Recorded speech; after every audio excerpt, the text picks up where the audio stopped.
بين الحين والآخر، بل ستكون سابقة في ردع الآخرين، وأن الناس تخاف حد السيف أكثر من حدود الله. نعم يا شيخ، لنقتله قبل أن يمتد الرفض والاحتجاج. نعم يا خليفة المسلمين، لابد من قتل علي أو ليرجع عن أمره ويبايع.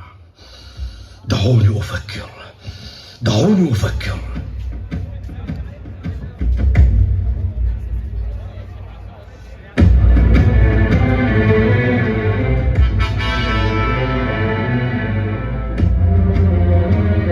لا تفكر كثيرا يا شيخ، والله سوف يبايع أو تضرب عنقه بإشارة منك، وسترى رأسه بين يديك.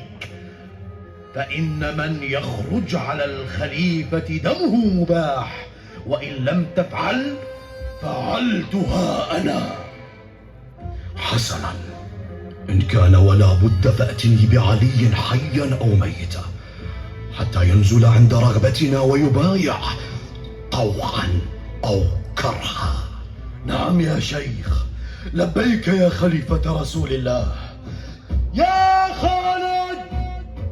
خالد بن الوليد، ويا عبد الرحمن، يا سعد بن أبي وقاص، ويا قنفذ، ويا عثمان، سلوا سيوفكم حيث داروا علي، واحملوا الحطب الجزل، وأنا بنفسي سآتيك بعلي حتى يبايع.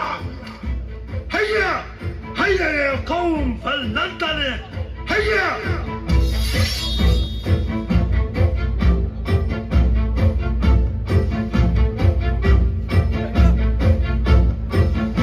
عظم الله اجورنا واجوركم، المشهد مستمر، الله يبارك فيكم ان شاء الله.